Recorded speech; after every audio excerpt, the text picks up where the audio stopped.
Hi there, Joey Malloy here with Implementa. We're in the third of a three-part series on being relationally responsible. If you haven't yet, please take advantage and reach out to me personally, info@implementa.ca. I'd love to hear what's going on in your ministry. Have a virtual coffee, share some stories. If I can be of any encouragement, that would be my honor. And of course, I'd love to be able to pray with you and the students that God's calling you to minister to. In this series, Relationally Responsible People, we're looking at characteristics of what it means to be relationally responsible. In our first session, we saw that relationally responsible people foundationally pray with and for their students. And remember, we distinguished between praying proactively and reactively, both very important. A relationally responsible person connects regularly, and although we're in the middle of a pandemic, and it's a lot more challenging, we need to be creative and we need to be determined in reaching out to our students on a regular basis. And the third thing we saw is that relationally responsible people reach out personally. They know their students. They know their names at least, and they know things about their personal lives that show and honor the student, that you care about them as an individual.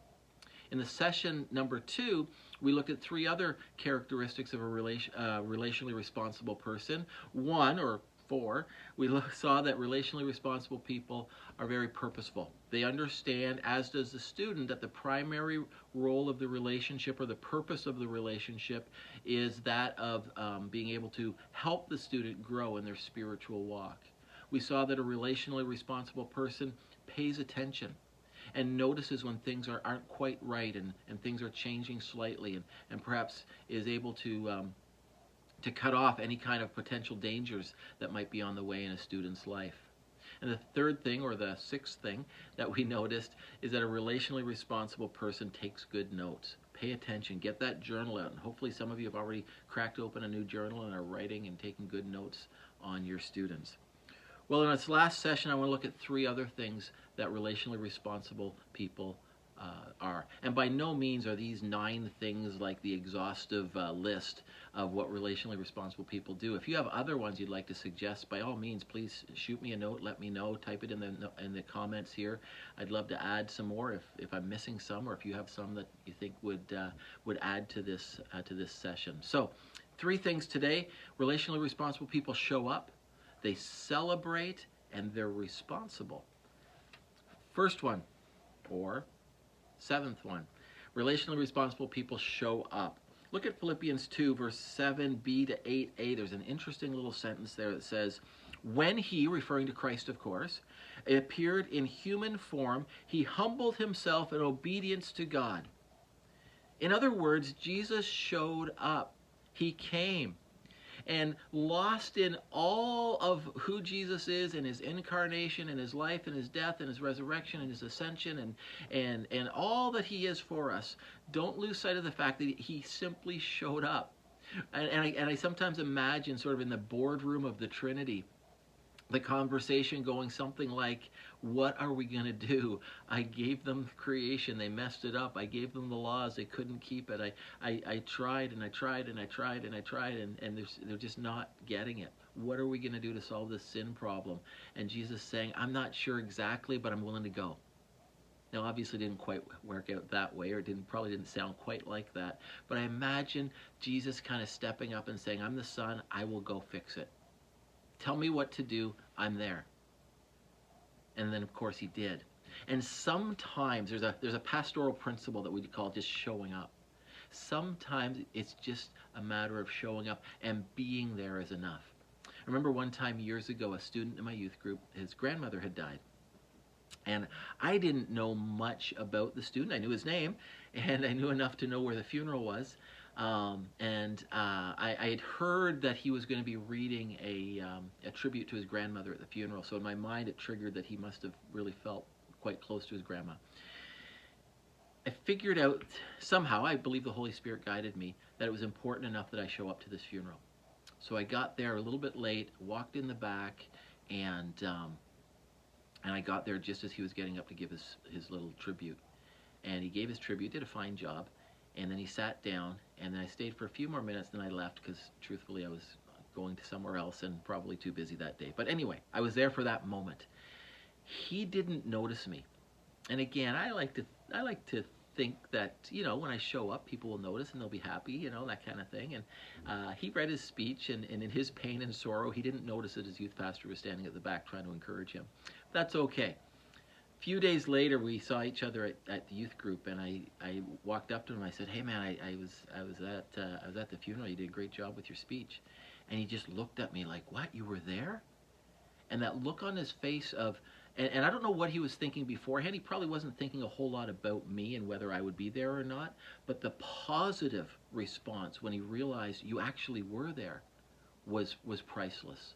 And when people are in pain, when students are in pain, or when they're going through anything, whether it's pain or whether it's joy, excitement, whatever the case may be, showing up goes a long way. And relationally responsible people sometimes just show up. You might not have the right words to say. You might not know exactly what to do, but by being there, you're showing them that they matter to you, especially in this crisis time in their life. So relationally responsible people show up. Relationally responsible people celebrate. Look at Luke 15:24. What a great story. For this son of mine was dead and has now returned to life. He was lost, but now he is found. So the party began. And of course, we understand this is a verse taken out of the story of the prodigal son who returns, and when the older good son challenges the father on why he's celebrating this prodigal who wasted away his life and his finances and so on and so forth, that he's come home, the father basically schools him. He says, "Listen, he was dead, but now he's alive. Let's celebrate." I believe that relationally responsible people ought to celebrate. I knew a family in the youth ministry I was in, again, years ago, which seems to be the case these days. But anyway, mom and dad came to me when their son was in grade 8 or 9. "Pastor Joey, our son's not walking with the Lord. Would you pray with us for him?" I prayed with them. And I thought that was kind of it. They kept coming back, almost weekly, certainly monthly, every time. "Would you take the time to pray with us for our son? He needs the Lord, he needs the Lord, he needs the Lord." Now, I happened to start to get to know a friend of his son who came to youth group, and I said, "What's going on with this guy?" And he said, "Well, I mean, it will take a miracle because he wants nothing to do with God. He doesn't believe in him. He's living a life that is completely opposed to him, but I'm his friend, and I'm trying to invite him out to things and reach out." First year university, 5-6 years since the first time we started praying for this boy. I get a text on the way to church, and it's from the young man. He says, "Can I meet you in your office between services?" We met together, him and his dad, and I had the privilege of leading him into a relationship with Christ. Awesome time. Dad's crying, son's crying, mom's crying, everybody's crying. It's just a wonderful time. We're celebrating. It's awesome. A couple weeks go by, I get an email invitation to a party. Mom and dad had decided they're going to have a party for their son because their son had come home, you see. I thought this was pretty cool. So I show up, and I'm a youth pastor. I'm expecting, cardboard pizza and some no-name pop and a few cheap streamers, and that would be a party. I get there. They had put out, as if the Queen was coming, formal dishes, fancy foods. People were dressed up. Of course, as usual, I found myself underdressed for the occasion. But I walked into this thing, and they didn't leave anything undone.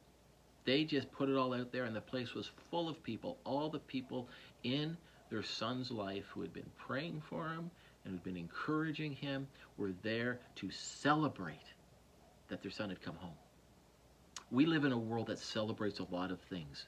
Soccer trophies, hockey trophies, plays, marks at school, scholarships, you name it, high scores in video games, whatever the case may be. We celebrate a lot of things that, while are important, are not nearly as important as the spiritual milestones in people's lives. Celebrate those things. Be there at the baptisms. Be there when they make their decisions. Be there when they're doing things that are having their spiritual life grow. Be there to celebrate with your students.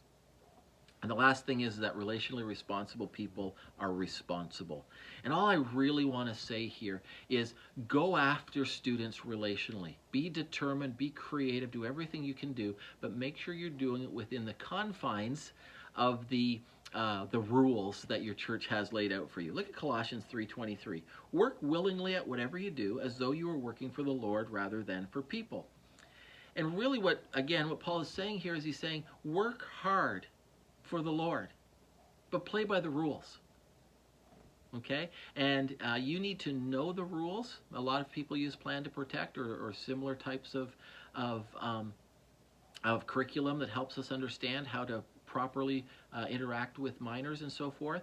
Know the rules, play within the rules, honor your church board or your senior pastor, whoever it is that's putting these rules together. Honor them by playing by the rules they've set out. Don't let that deter you from relating to students and going after them, but make sure you do it properly. And that way you honor the Lord, you honor the people, the spiritual authorities that you're under, and quite frankly, you keep yourself safe and you keep the students safe from possible dangers. So relationally responsible people do a whole lot of things, but they do it responsibly. And I want to kind of leave you with that. Well, that brings us to the end of our Relationally Responsible series. Hopefully you've gotten something out of that. Like I say, if there's other relationally responsible characteristics that I might have missed or that you think would be a good idea, let me know. Write them in, get a hold of me. I'd love to add another session if we can come up with some more. But these ones hopefully have been of benefit to you. I trust that in some cases you've went, yay, I'm doing that, let's celebrate. In some cases you're going, I need to work harder at that one, and so forth. So again, love to discuss these things with you. Drop me a note, let's grab a virtual coffee, and I'll look forward to that.